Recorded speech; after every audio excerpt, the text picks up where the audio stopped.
the matrix method of structural analysis, which is there as a basic core subject for your first semester, and it is a 3 credit course. The course number is 22 CSE 12. Title of the course is Matrix Method of Structural Analysis. So it will be taught by 2 hours of theory lectures and 2 hours of the skill development lecture. Skill development mainly how to solve the problems using a computer, that's all. That particular thing is small training is also given here along with the theory course. So the basic subjects which you are going to study in this particular topic are divided into 5 units, and each unit there is a class for about 8 hours, and unit 1 you are going to study the basic concepts of analysis of frame structures, and wherein you are going to study the various structural systems and indeterminacy of the structures along with the equilibrium and compatibility conditions, also the various methodology which are available for solving linear simultaneous equations, because for analyzing the structures basically you are going to develop linear simultaneous equation, that is nothing but force-displacement relationship.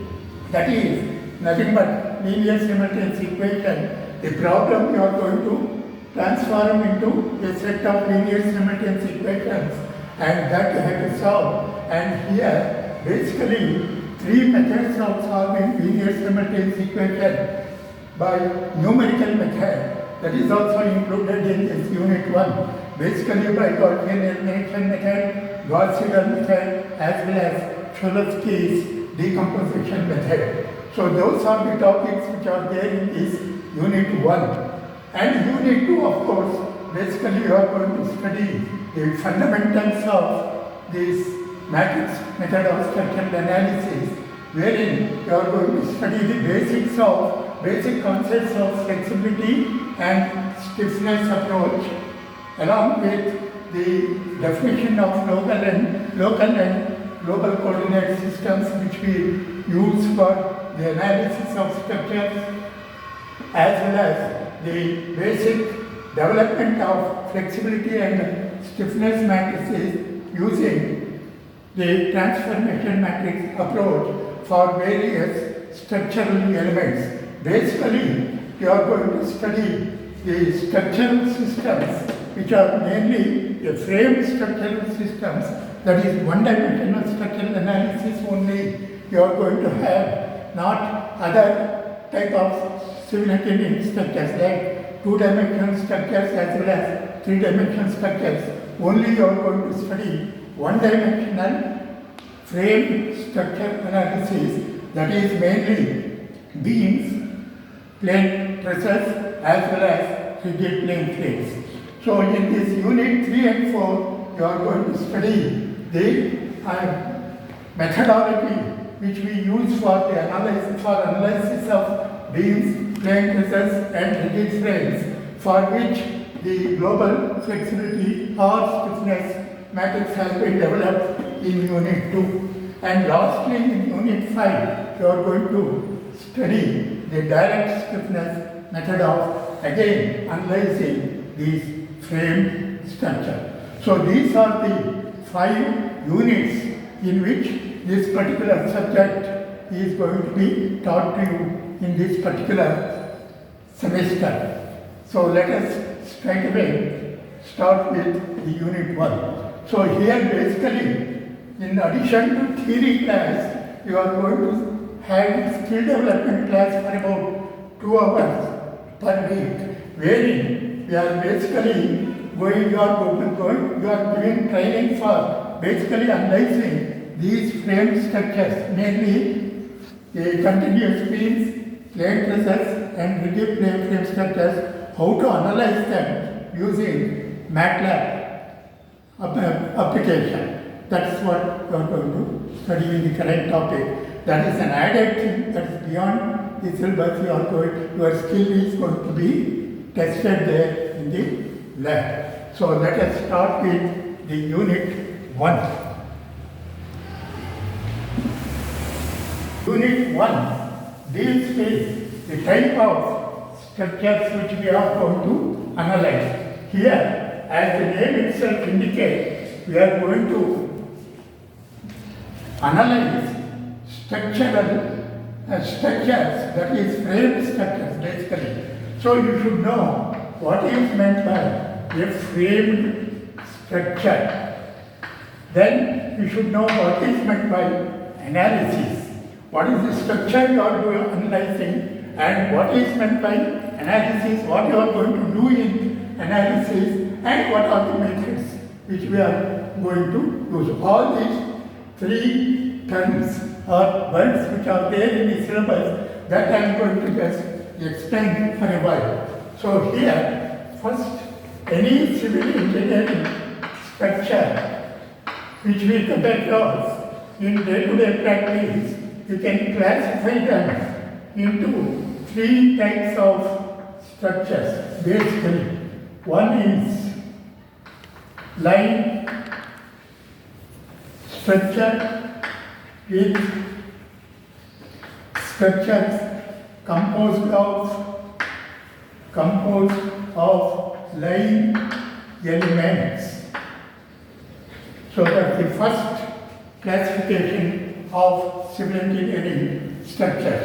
That particular structure is made out of only by line elements. It consists of number of line elements which are going to be interconnected either by thin joint or rigid joint. That is first variety of structure which we come across in day-to-day practice. And second type of structures are the structures composed of surface area elements. That is basically a two-dimensional structure. So the structures which are made out of by plane figures, surface areas like triangles, rectangles, you can just idealize that structure to be made out of by small plane area elements in the form of triangles, rectangles, or tetrahedron, either with straight boundaries or with curved boundaries.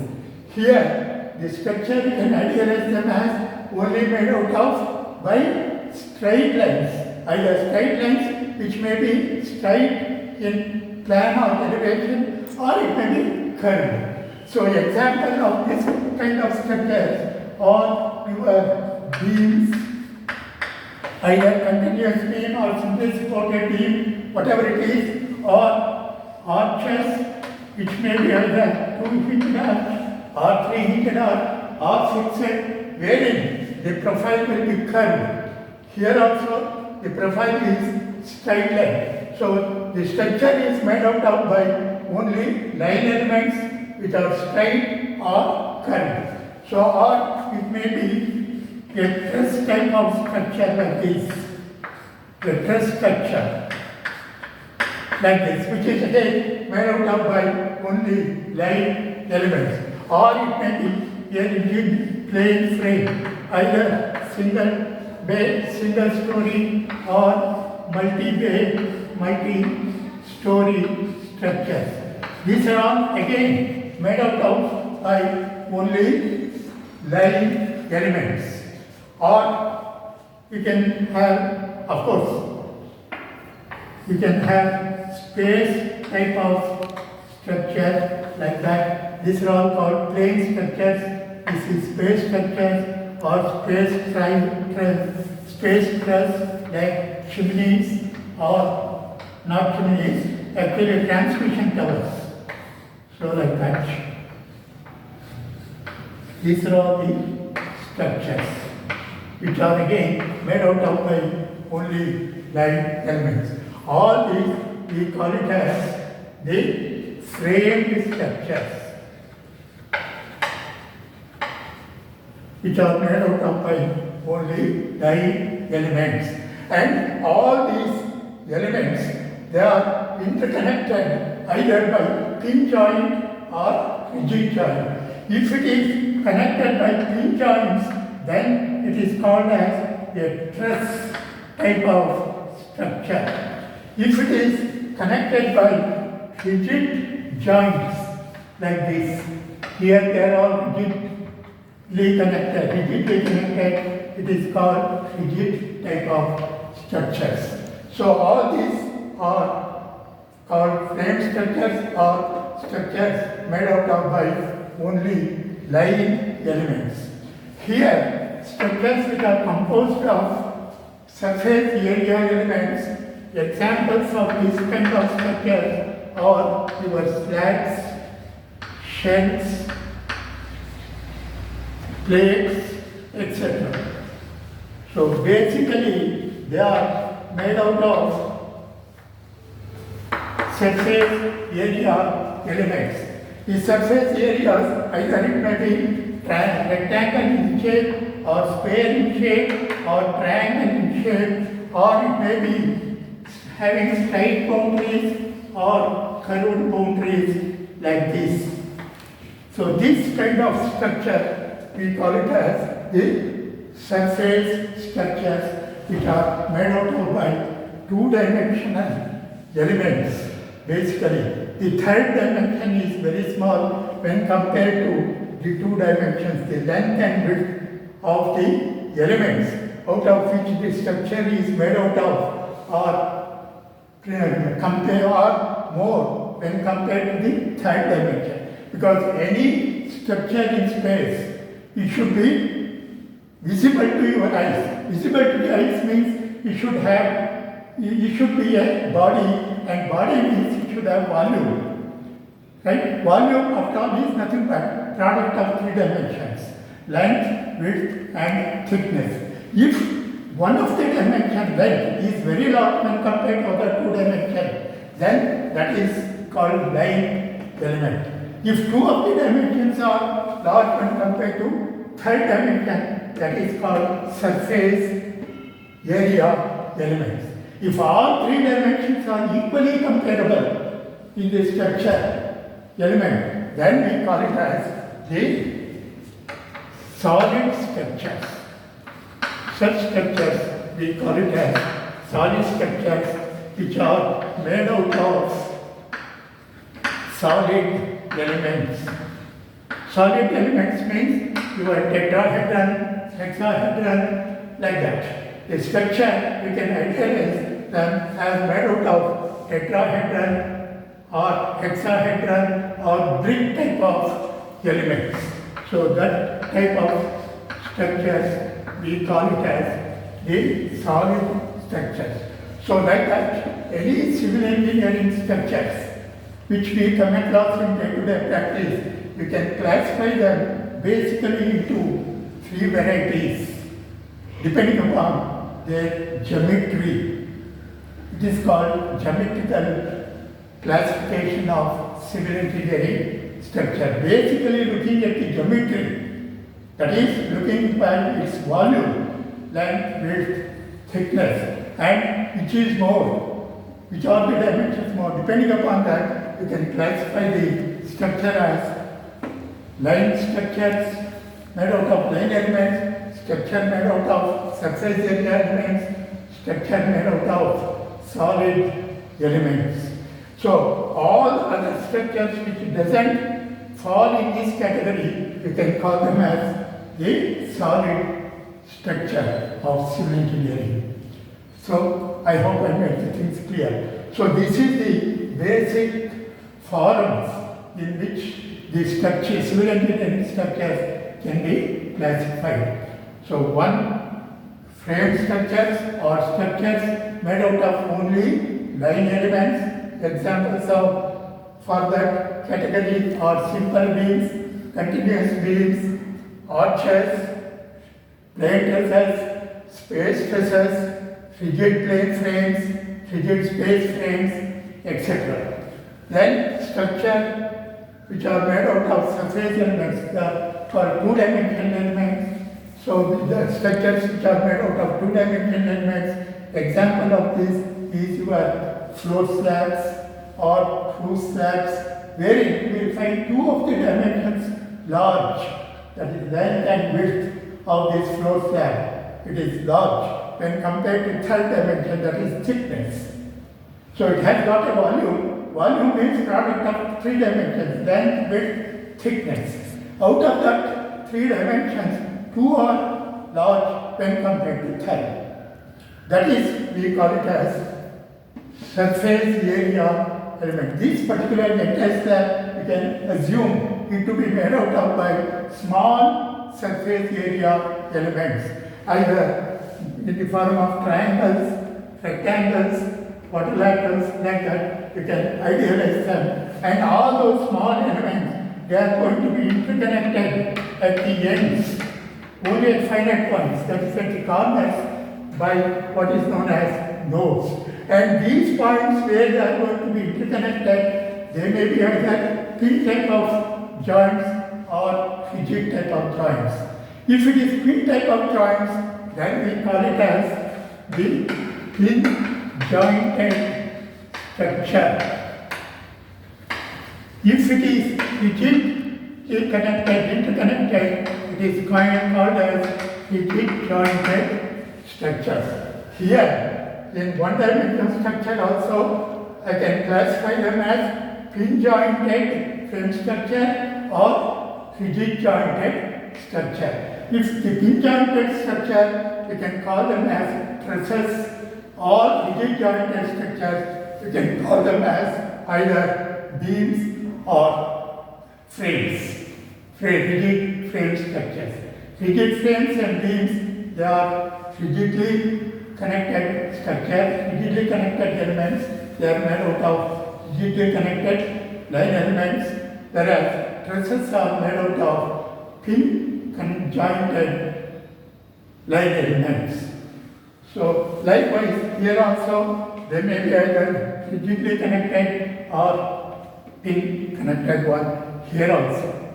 Depending upon that, we can again classify each of these as pin jointed structure as well as rigid jointed structures.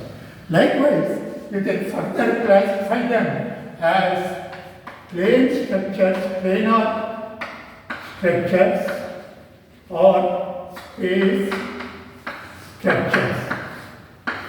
So like this also, we can classify the civil engineering structure. The planar structure means all the elements of the structure, either these line elements or area elements or solid elements, all these elements of the structure, if they lie in one plane, either vertical plane or horizontal plane or another plane, whatever it is. So if they all lie in one plane, then we call them as planar structure. If they lie in different planes, then it is called space structures. So basically, civil engineering structure, geometrically, we can classify them as one-dimensional, two-dimensional, and three-dimensional structure. That is, structures made out of one-dimensional elements or line elements, structure made out of two-dimensional elements or surface area elements, or structure made out of solid elements or three-dimensional elements. Second type of classification of structure is, you can call them as pin jointed structures or rigid jointed structures. That is, the various elements of the structure, if they are all interconnected at finite number of points by a pin, then we call that as pin jointed structures. Otherwise, it is rigid jointed structures. Basically, it depends upon how the interconnection of the members. You can classify them as pin jointed, rigid jointed structures. Further, you can again classify the structural system as planar structural system or space structural system. Planar structural system is, again, if all the elements of the structure, they lie in one plane, either maybe a horizontal plane, or it may be a vertical plane, or any other thing. Usually we will have three planes: horizontal, vertical, and other one. Three planes corresponding to two orthogonal axes. Intersection of two orthogonal axes will result in a plane, one x-axis, y-axis. So the area bounded by this, we call it as a plane. So connected, the area bounded by any two axes, x, y, y, z, or zx, that we call it as xy plane, yz plane, zx plane. And if all the elements of the structure lie within the plane, we call them as planar structures. Otherwise, if they lie in different planes, that means that is what actually the structural elements will lie in space. So then we call that as space structures. So any civil engineering structure which we are going to handle, so you can classify them as line structure or surface area structures or solid structures. And these two are called continuum structures. Continuum structures. This is called frame structures. So basically you are going to deal with in your syllabus only the frame structure, or it is also called as skeletal structure. Skeletal structure, like the skeleton of human body, right? Lying elements, only our bones. That is skeleton, which is nothing but a one-dimensional element. Structure made out of only by line elements, we call it as plane structures or skeletal structures. So that is what you are going to have in your syllabus. You don't have the analysis of the structures made out of by surface elements or solid elements. That is continuum structure analysis you don't have. You have only analysis of frame structures. So in this analysis of frame structures, you have hinge-jointed structures or rigid jointed structure. Again, in this you have planar structures and space structures. Here also you have planar structure and space structure. So basically your syllabus deals with analysis of one-dimensional frame structures which are wherein the elements of the structure, they are all pin-jointed or it may be disjointed. So you have both variety of structure in your syllabus. That is pin-jointed frame structure as well as you have rigid jointed frame structure. And further, again, these pin-jointed or rigid jointed, you can classify them as the planar pin-jointed structure or space pin-jointed structure. Likewise, you have planar rigid jointed frame structure, space rigid jointed frame structure. But again, in your syllabus, you don't have this analysis of space structure. You have only analysis of plane pin-jointed frame structure, plane rigid jointed frame structure analysis. The example of those structures are arches, it may be continuous beam, it may be a plane truss, rigid plane frame, either single story, multi-story, or this you don't have. space. And of course, two-dimensional structure and three-dimensional structure analysis you don't have at all. So this is the type of structures which you are going to study or you are going to analyze in this particular subject matter. That you should know first. Type of structures which you are going to analyze. Then second, what is meant by this analysis? After knowing what are the structures which you are analyzing, you should know what is that analysis means. Analysis means, after all, is nothing but determination of the response of the structure for the external disturbances or external loading. Generally, all these structures are subjected to external loadings in practice. So, external loading, either it may be gravity type of loading or it may be time-dependent loading.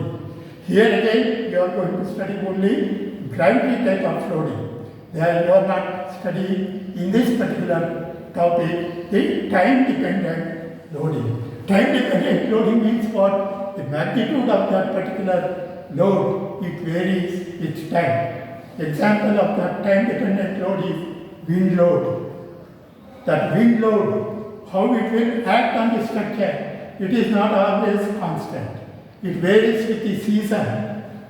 During rainy season or windy season, the load, the wind will blow at higher speed and naturally the intensity of the load also will be more.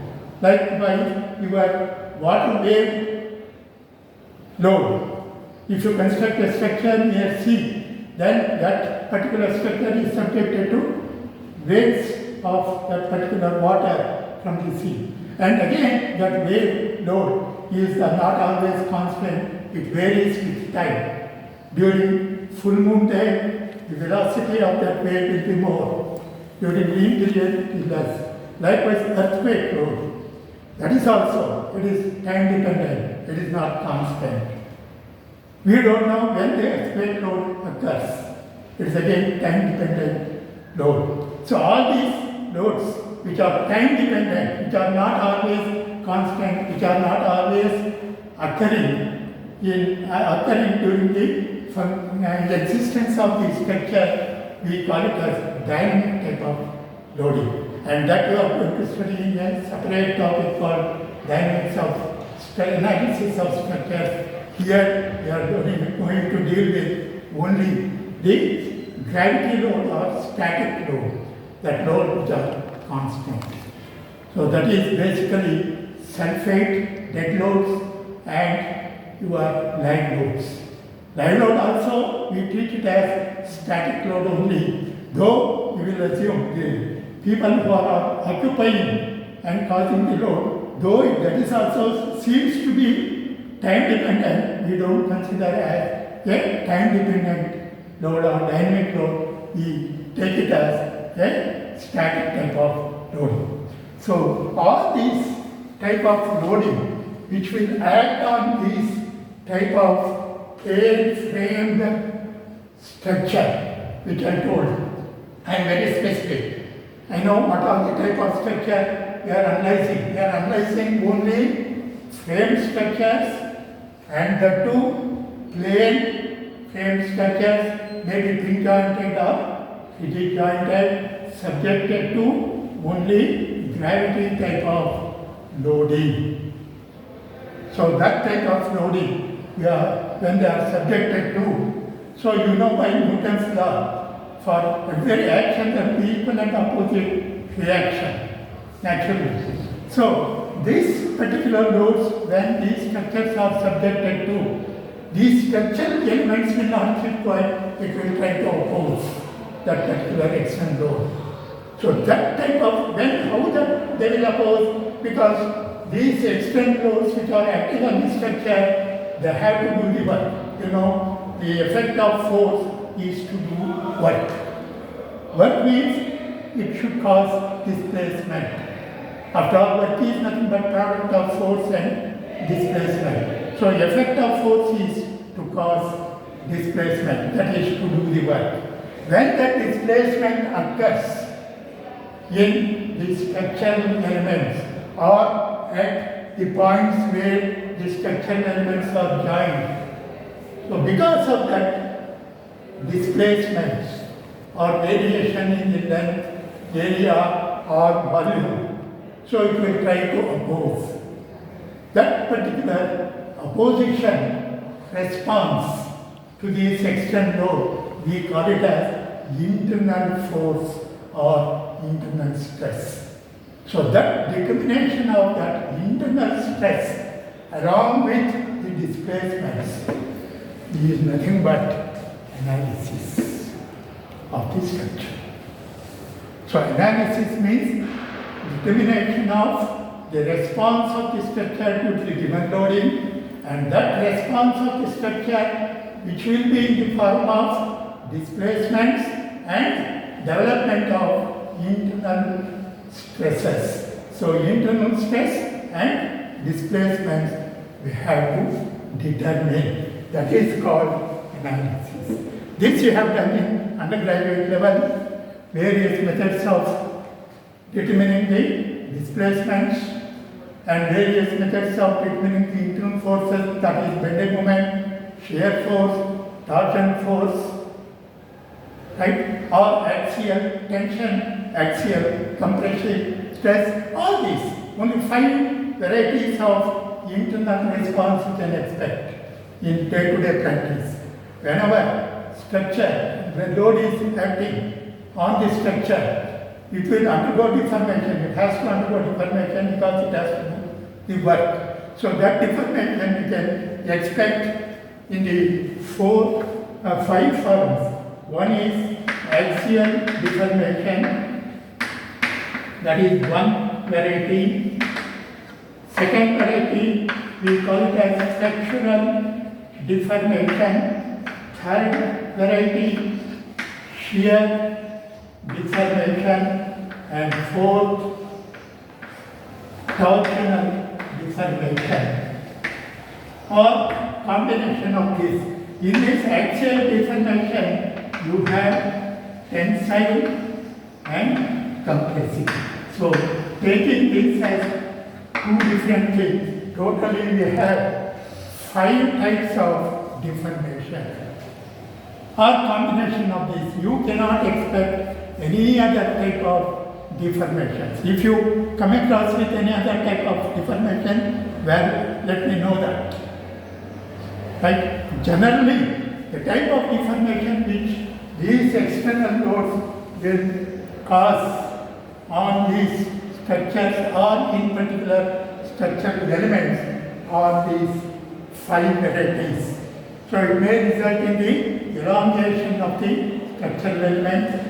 It may result in contraction of the structural element, or it may create flexural type of deformation wherein the top fibers will be in compression, bottom will be in tension, and you will find a layer in between which is neither in compression or tension. That we have studied in strength of materials. That we call type of deformation, we call it as flexural type of deformation.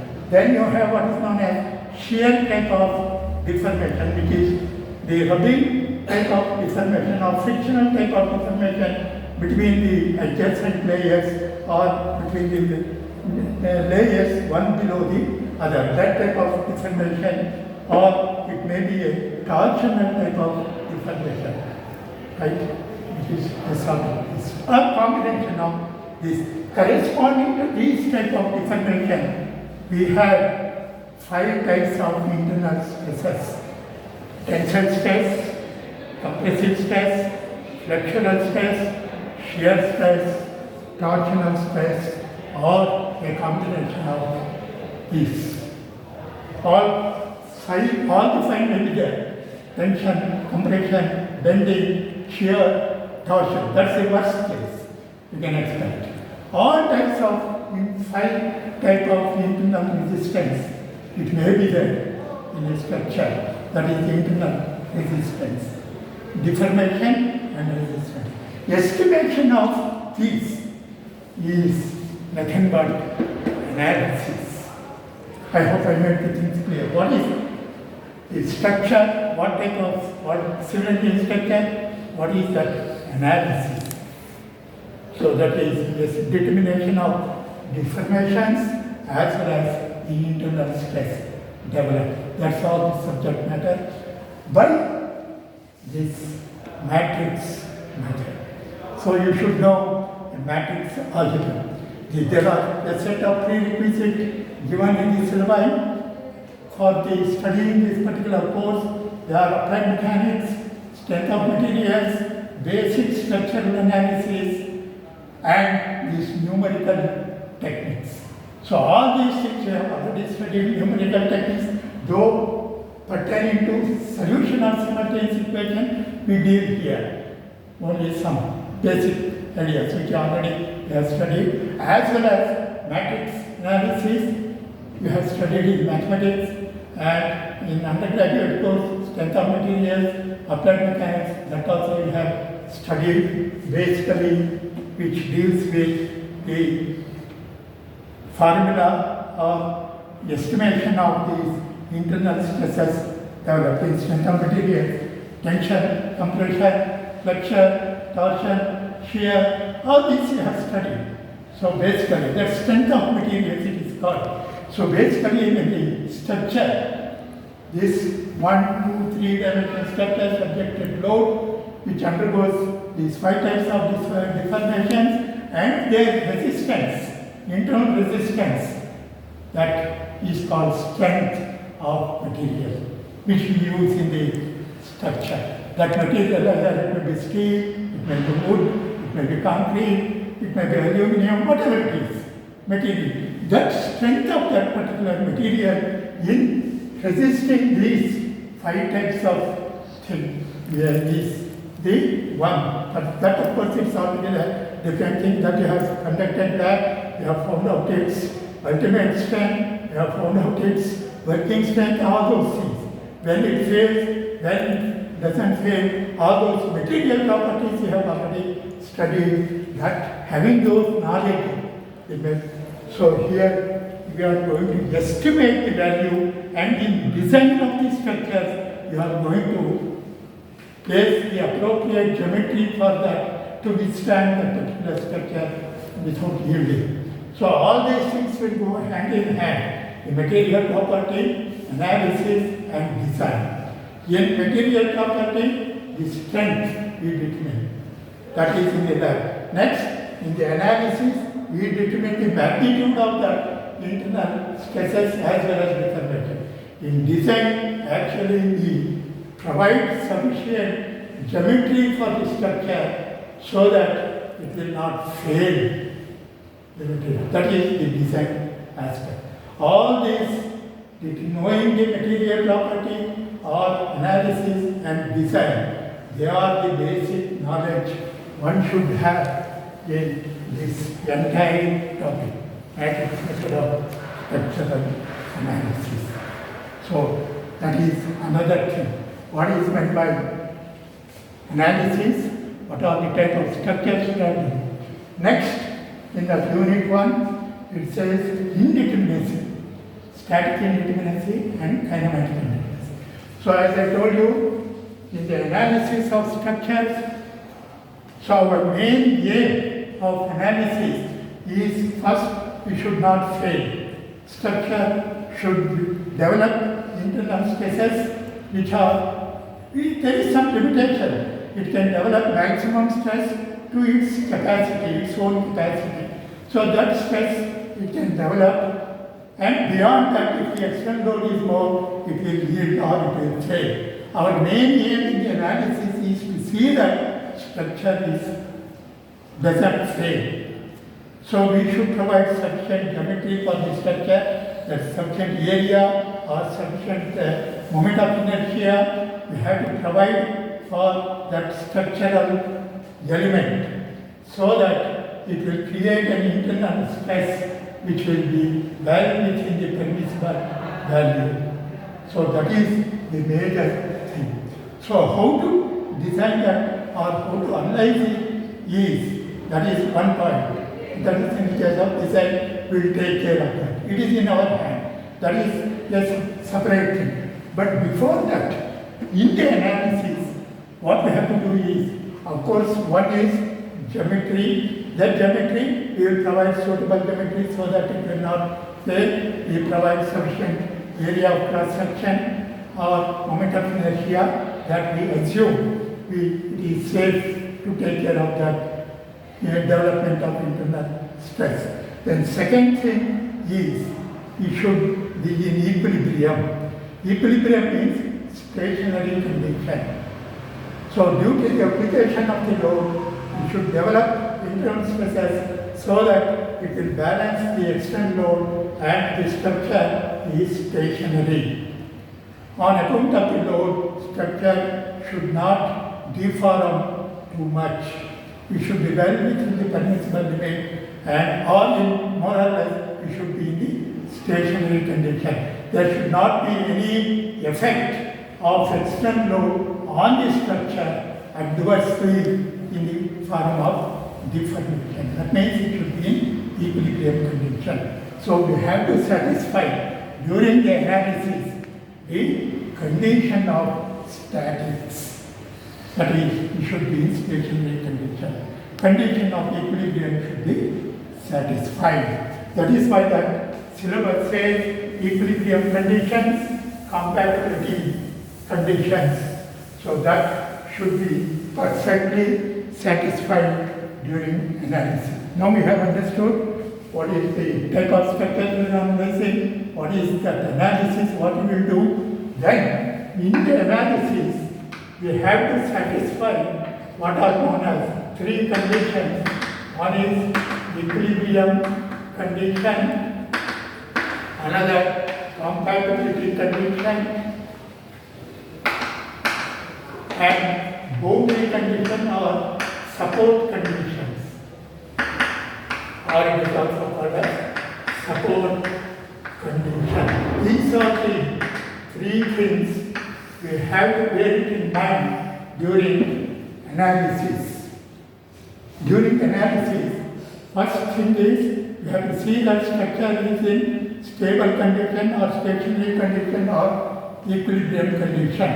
That means the effect of the external load should not disturb its condition or its position.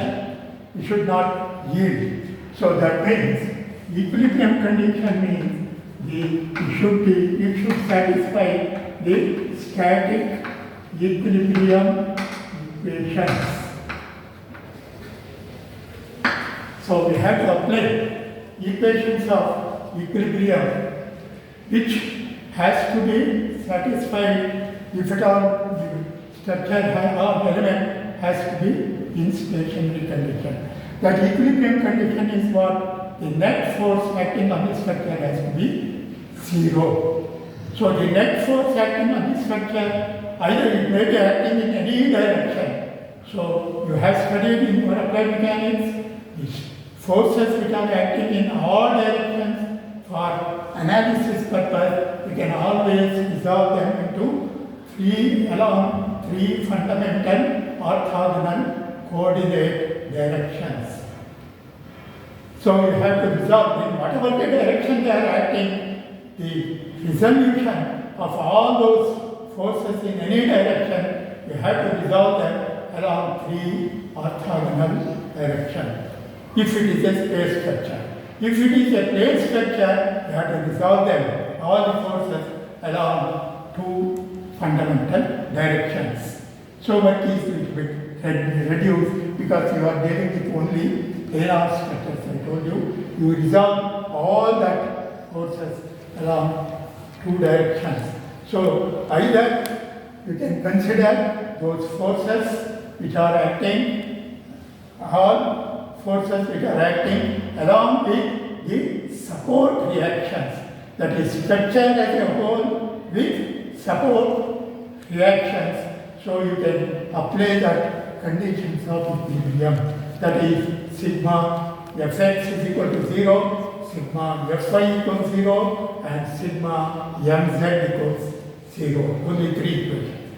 Otherwise, if it is a space structure, 6 equations of equilibrium you have to adopt. That is all the 3 orthogonal axes you have to consider: sigma fx0, fy0, fz0, mx0, my0, mz0. Because any force, you can always, the force, you can generalize them as direct force or a moment or a couple. So these are the only types of forces: direct force or couple or moment.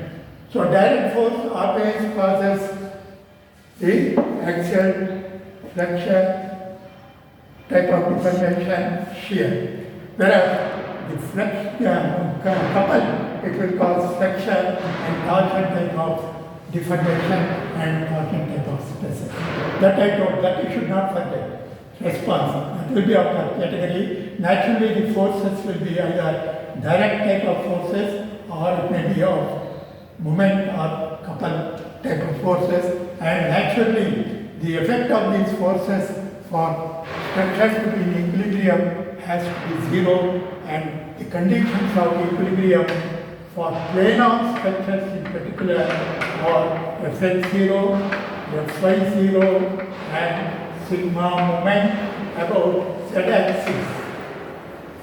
So effect this, if you take it as a plane, if the structural member lies in this plane, then the force along the x direction, that is acting in the plane, force along y direction is also in the plane, and a moment about an axis normal to the plane, that's again in the plane. So these are all acting in the plane, within the plane only, and these 3 has to be zero.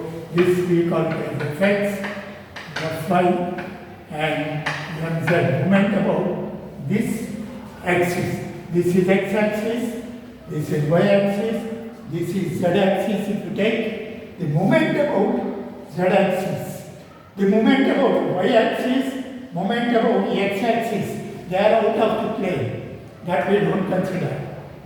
So in the planar structures, forces should be acting in the plane. So only these 3 forces. In space structures, of course, Fx0, Fy0, Fz also will be 0, and moment about Z0, moment about Y0, moment about X0. So here in planar structure, moment about X, moment about Y, and force along Z we are not considering because they are all out of plane forces, and only these equilibrium condition has to be satisfied by applying this force and this condition. And this condition we have to apply as a structure as a whole, and we can determine the reactions and or in the part of the structure, portion of the members. So we can consider what is the equilibrium condition in this member, both member. For that, we have to consider a free body diagram towards left or right. Again, in the cut members, what are the internal forces developed that we have to take, the external loads we have to take, we have to apply this equation. Or at all the joints of the structure, we have to apply these equations and satisfy. Right? There are, how to apply these equations of equilibrium is, the equation of the equilibrium has to be applied at all the joints of the structure, or it may be in the portion of the structure by cutting, using a cutting line, or it may be overall structure. So all these 3 we have to consider and apply the equation of equilibrium for all these 3 to suit our analysis and estimate the unknowns, that is internal member forces developed and the displacements which are occurring. Because main aim of analysis I told, estimation of internal stresses and displacement. That you can determine by satisfying the equilibrium conditions. That is, considering structure as a whole or part of the structure or at all the joints. We have to apply these conditions of equilibrium and we have to see that structure is stable. Then another condition we have to apply is compatibility condition. So that is, the compatibility condition is demands that at each joint, suppose here, if you take this joint, there are two members and the angle between the two members is perfectly a right angle, and that right angle has to be maintained even after deformation. So that means here, suppose displacement here, u have vertical displacement v and theta is the rotation at the joint. All the three can occur at this particular joint. All the three corresponding to these forces, three types of displacements corresponds to Fx force, the force in the x direction, displacement along x direction that we call as u, corresponds to Fy, displacement in this force direction that we call as v, and corresponds to this displacement will be a rotation, not translation, it's a rotation, theta. All these three can occur here, and these, if you take this member, here there is one more member, then the component of displacements in any of these members at this joint should be same. The x component here should be u itself for this member, or displacement in this member, it is horizontal, displacement has to be horizontal only, and that horizontal displacement should be u. And vertical displacement, here this is vertical displacement, here vertical displacement should be v only, and here in this member, whatever displacement it is there, the vertical component of that displacement has to be v itself. That is called compatibility condition. That is, compatibility condition means the components of displacements of any element or member at a particular joint should be same, and that displacement has to be the displacement at the joint. That is what the compatibility condition says. The compatibility condition applies at the joints of the structure, and according to compatibility condition, the components of displacements of all the members at a joint will be same, and that will be equal to the displacement at that joint. That displacement you can determine during analysis, whatever the displacement which is there, and the components of the various member displacement will be equal to that itself in all the members. Horizontal displacement should be same, the components of horizontal displacement. That is that condition. So that has to be satisfied during analysis. Equilibrium condition, compatibility condition. Of course, this already you have studied in your undergraduate level in structural analysis.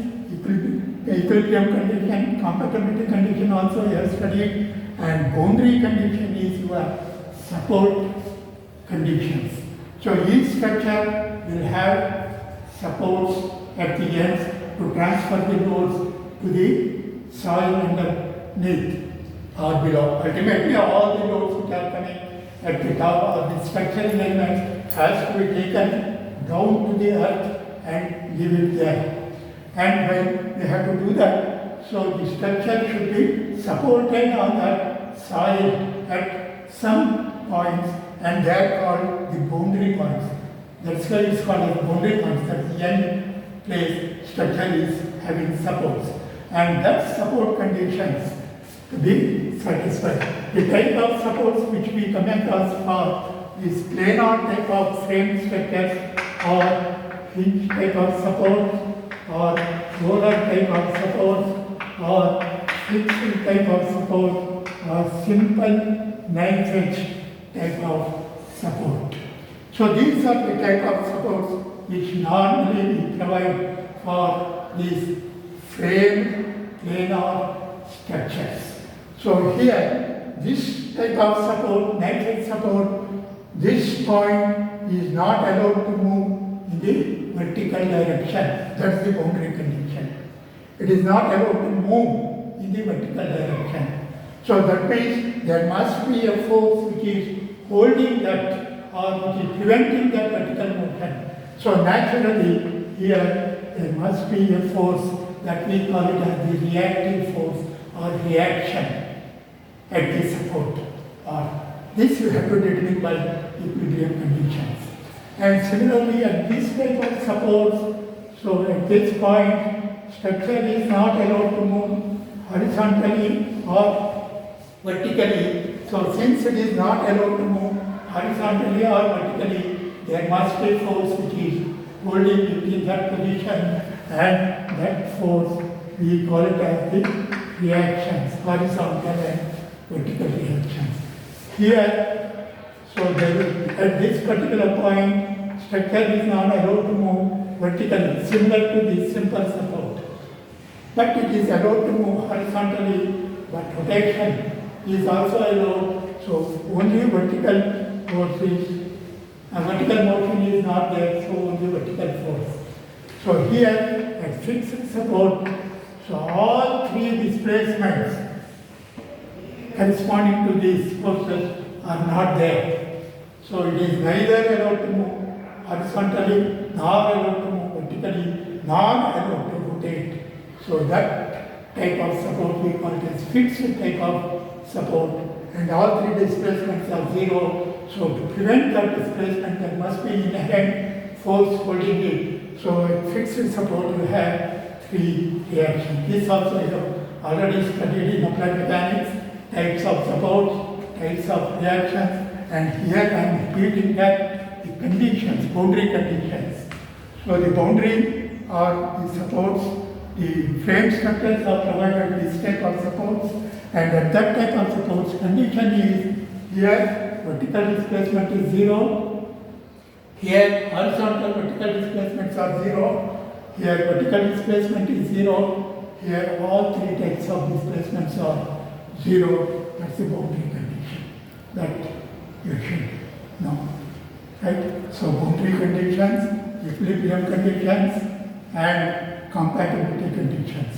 So all these three conditions has to be satisfied. Either structure as a whole along with these reactive forces, or parts of the structure with internal forces considered, or joints only. Mainly we consider joints of the structure for analysis of this. So this should be satisfied. So then in structure generally what happens is these equilibrium conditions are alone not sufficient for finding all the internal forces as well as displacements. So then such structures we call it as indeterminate structures. If all that entire structural analysis, that is support reactions, reactive forces, all internal member forces, if you can determine them by applying these conditions, then it is called determinate structure, if you are able to do that analysis.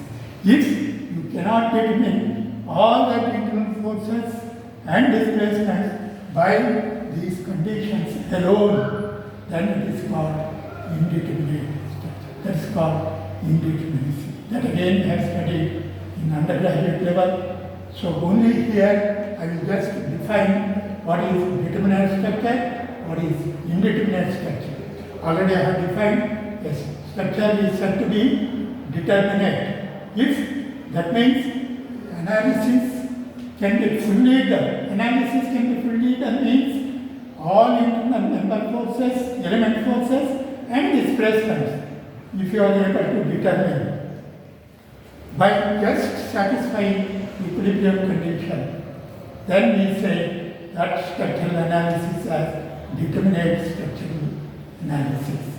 Suppose it is not possible, then we say it is indeterminate structural analysis. Of course, in practice, we get only indeterminate structures. Of course, we do get determinate structure, but indeterminate structures are very, very common. In such cases, we have to adopt altogether different procedure. That is the force-displacement relationship we have to explore. That is exactly what this subject matter deals with, matrix method.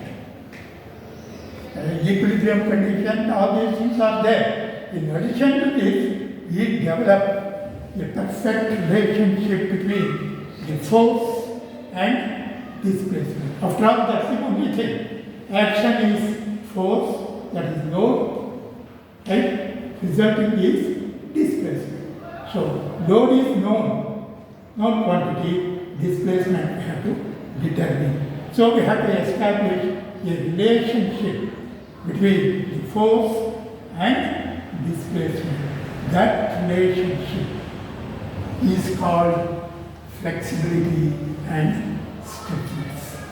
Flexibility and stiffness are nothing but the basic inherent properties of the structure. So it relates the force and displacement. That is your concept of unit 2. Now I am dealing with unit 1, more or less almost everything I have covered in unit 1, that is form of structures, type of structures, analysis of structures, the equilibrium, compatibility, boundary conditions, and what is these matrix methods, and also indeterminacy. And that is, of course, I don't want to go much into the detail of indeterminacy, that there are two types of indeterminacy. One is static indeterminacy, another kinematic indeterminacy. Static indeterminacy mainly relate with force, unknown forces. Kinematic indeterminacy relate with displacements. Because I told you repeatedly, analysis means determination of internal forces and displacements at various joints. So if you are able to determine all the internal forces, then it is statically determinate, otherwise statically indeterminate. And likewise, if you are able to determine displacements at all the joints, it is called determinate, otherwise it is kinematically indeterminate. One is kinematic indeterminacy, that is, it is indeterminacy related to displacement. Another is static indeterminacy related to internal forces, which are the two things which we mainly determine during analysis. So that is indeterminacy. How to determine that? Of course, you can develop a formula. Of course, there is no actually derivation of those formula. It is all from fundamental, basic knowledge. That is how the structure will respond. I told you, the response of the structure is in 5 ways, either by undergoing elongation, that is tension, or compression, or flexure, shear, and torsion. 5 ways only response of the structure. And each of these structures which we deal with, mainly plane frame structure only we are dealing with. So all your beams, they are subjected to flexure, shear, as well as sometimes compression and tension. Flexure means it is compression and tension, both will be there. Automatically the axial tension or compression will be there. Flexure type of deformation also will be there. Shear also will be there. So beams are subjected to all the 4 things, and we have to determine in all the members what is this moment, what is the shear. We should be able to determine. So that means any member of a continuous beam or a beam is subjected to shear and flexure, as well as axial force, either tension or compression. That is, in general, any member is subjected to 3 types of internal force. Likewise, if you take a truss, so the truss or members are subjected to only either tension or compression. No bending, because each joints are thin joint, and that means each member ends are thin jointed members, and there is no moment transfer from the joint one. So their only alternative is they are subjected to only axial forces, either tension or compression. That means any member of or any element of a truss, either plane truss or space truss, also space truss we don't deal with, plane truss is subjected to only one internal force, that is axial force. Any member of a continuous beam subjected to three internal force. If you assume beam to be axially rigid, then it is only two, that is shear and moment. So likewise, any member of a rigid plane frame, it is subjected to three types of internal forces: axial, shear, and moment. Right? So if you have m number of members in a structure or m number of elements, line elements in the structure, then for beams and frames in general, you have 3m internal forces.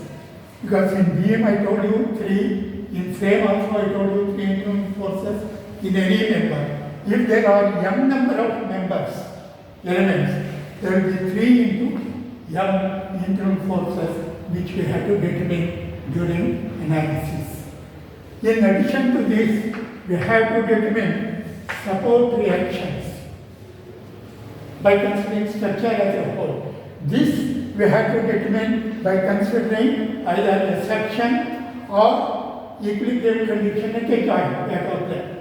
I told you either structure as a whole you have to consider, or member section you have to take, or equilibrium at joints you have to consider for doing the analysis.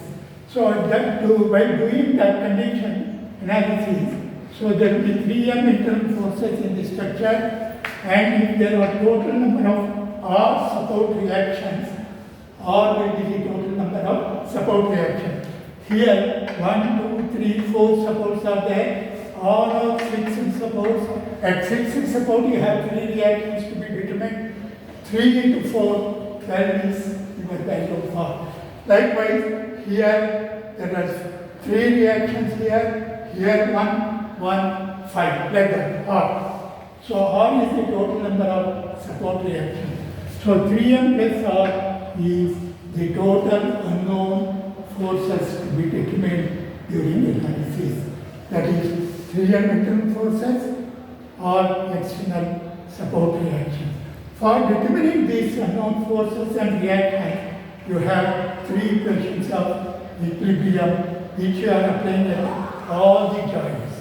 If there are j number of joints, so you have 3 into j equations. So these unknowns minus that equations of equilibrium will be your degree of static indeterminacy. There is nothing much here. No derivation, nothing. All from the basic concepts I told you. The structural action. You take some note, structural response will be development of internal forces, and there are only 5 types. So in particular, just now I mentioned, in beams, 3, frame member, 3, like that. If m number of members are there, 3m internal forces. And support reactions also I told you, so all total support reactions. Therefore, total unknown forces which we have to determine during analysis are 3m plus r, internal forces. I am not talking about displacements, only forces. And we have 3 equilibrium equations which we have to apply at all the joints. So 3j equations. Right? So this minus this. And taking structure as a whole automatically comes in this. Or I have taken as unknown. So structure equilibrium as a whole I don't consider. Another thing is either sections or joint. Joints only I will apply at each joint. So this is called the degree of static indeterminacy in case of beams and frames. In case of frame trusses, Likewise, each plane truss member will have only one internal force. If there are m number of members, means m into 1, m. Likewise, support reactions are m plus r is the total known, and total equations of equilibrium available is only 2. M is not coming into picture at all because truss is a pin jointed structure, only 2 equations. If j number of joints means 2j equations. So y equals m plus r minus 2j. So if you are given a structure, see how many elements or members are there in the structure, line elements. You are given the only plane structure. How many line elements are there? M, you determine how many joints are there. You determine how many supports are there, what are the support reactions you determine. You can find out the degree of static indeterminacy. If this static indeterminacy I, if it is greater than 0, structure is indeterminate. If I is equal to 0, it is determinate, because equations of equilibrium is enough to find out the unknown forces. If I equals 0, then it is determinate. If I is less than 0, it is unstable. You don't take that structure for analysis at all. Unstable structures we don't analyze. So this particular formula will help us for determining the indeterminacy of the structure as well as finding whether structure is stable or unstable. This is about the degree of static indeterminacy, which already you are aware in undergraduate course, structural analysis. Then coming to kinematic indeterminacy, it is a very simple thing. It is number of unknown joint displacements which we have to determine during analysis. That is kinematic indeterminacy. How many unknown displacements? I told you already, corresponding to these forces, equilibrium, we have 3 forces are there, corresponding to these 3 forces, 3 displacements has to be seen.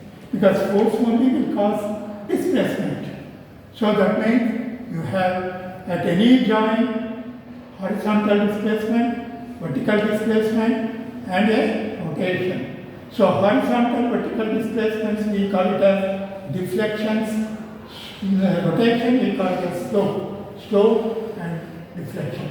2 deflections and 1 slope in general at any joint.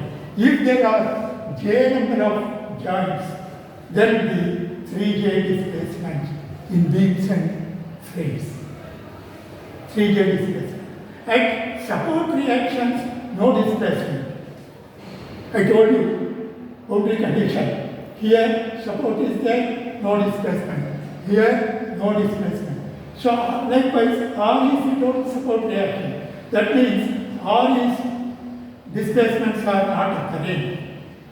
So, naturally, 3 into J minus R will be your kinematic indeterminacy. That's as simple as that. How to find static indeterminacy? Kinematic indeterminacy. That's by simple, basic knowledge of these terminologies. What is the structure, what is the analysis, what is equilibrium, compatibility. From this basic knowledge, whatever I have told here, you can find out the static and kinematic indeterminacy. Of course, it is a subject matter. Already you know you have done indeterminate structural analysis, determinate structural analysis, 2 courses of structural analysis you have done. In that you have developed all these things and you have found out all this. So here is only a basic revision I am making, so that takes care of all that portions: kinematic, static indeterminacy, equilibrium, compatibility, boundary conditions, type of structures, analysis of structures, all this more or less, except that various methods of solving equations, because basically during analysis we develop a force-displacement relationship, I told you. If you are not able to solve by equations of equilibrium, you have to resort to some other method that is called force displacement equations we have to take, and that force displacement relationship equations leads to a set of linear simultaneous equations. You should have a knowledge about the solution of the linear set of simultaneous equations. That's the subject matter of the Unit 1 last bit. So we have three methods here that also we have already studied in mathematics: Gaussian elimination method and Cholesky method, Gauss-Seidel method. So I will just give a brief introduction about that. With that Unit 1 will be coming to an end. That we will take up in the next class. There's numerical methods available for finding this alternative method of indeterminate structures. That is for using force displacement relation.